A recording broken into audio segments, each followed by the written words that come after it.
السلام علیکم، welcome back to the video. آج ہم بات کریں گے رمضان اور ریلیشن شپس کی۔ تو رمضان صرف بھوک اور پیاس کا امتحان نہیں ہوتا، یہ رشتوں کا بھی امتحان ہوتا ہے۔ اس مہینے ہم اپنی پلیٹ کو تو چھوٹا کرتے ہیں، لیکن اللہ چاہتا ہے کہ ہم اپنے دل بڑے کریں۔ اکثر ہم سوچتے ہیں کہ رمضان کا مطلب صرف نماز، روزہ اور قرآن ہے، اور یہ سب بالکل سچ ہے۔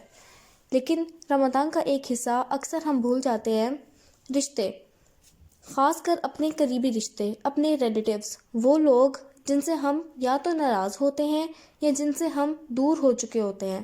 رمضان آتا ہے تاکہ ہم صرف اللہ سے نہیں بلکہ بندوں سے بھی سراغ کر رہے، کیونکہ اللہ کے قریب وہی دل ہوتا ہے جو نفرت سے خالی ہوتا ہے۔ اکثر ہم کہتے ہیں وہ غلط تھے، انہوں نے مجھے دکھ دیا، میں کیوں پہلے بات کروں، اور شاید ہم ٹھیک بھی ہوتے ہیں۔ لیکن رمضان کا یہ سوال نہیں ہوتا کہ غلط کون ہے، رمضان کا سوال ہوتا ہے کہ کیا ہم معاف نہیں کر سکتے؟ روزہ صرف بھوک برداشت کرنا نہیں ہے، روزہ اپنے ایگو کو بھی بھوکا رکھنا ہوتا ہے۔ جب ہم ریلیٹیو سے بات بند کرتے ہیں تو صرف رشتہ نہیں ٹوٹتا، اندر کا سکون بھی ٹوٹ جاتا ہے، دل بھاری ہو جاتا ہے، دعاؤں میں رکاوٹ آ جاتی ہے، عبادت میں وہ مٹھاس نہیں رہتی۔ رمضان اس لیے آتا ہے کہ ہم اپنے دل کو ہلکا کریں۔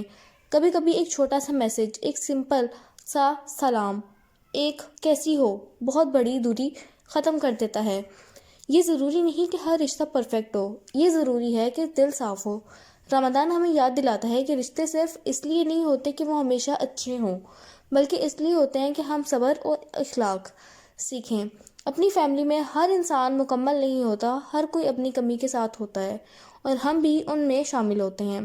کبھی ہم بھی سخت بول جاتے ہیں، کبھی ہم بھی سمجھنے کی بجائے جج کرنا شروع کر دیتے ہیں۔ رمضان کا حسن یہ ہے کہ یہ ہم سے کہتا ہے اپنے حساب چھوڑ دو، صرف انسانیت پکڑ لو۔ اگر کوئی ریلیٹیو آپ سے سیدھا نہیں بولتا تو شاید ان کے پاس بولنے کی ہمت ہی نہیں ہے۔ اگر کوئی آپ سے دور ہے تو شاید وہ بھی اندر سے تھکا ہوا ہے۔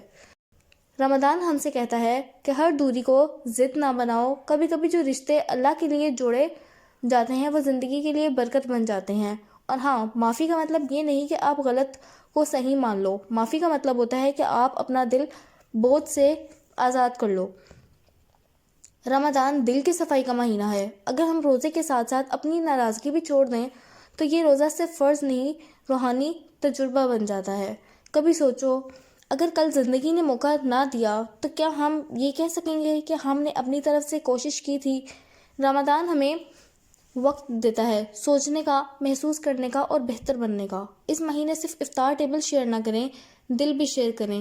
اپنے گھر والوں کے ساتھ صرف خاموش نہ بیٹھیں، بات کریں۔ اپنی فیملی کے ساتھ صرف فارمل نہ ہوں، ریئل ہوں۔ رمضان کا نور صرف مسجد تک محدود نہیں ہوتا، یہ گھروں میں اترتا ہے۔ جب رشتے ٹھیک ہوتے ہیں، اور یاد رکھیں اللہ ان لوگوں کو پسند کرتا ہے جو جوڑتے ہیں، نہ کہ توڑتے ہیں۔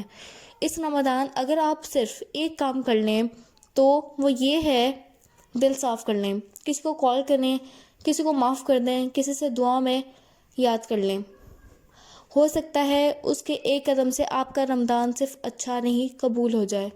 رمضان مبارک، اور اللہ ہمیں رشتوں میں رحمت اور دلوں میں نرمی عطا فرمائے، آمین۔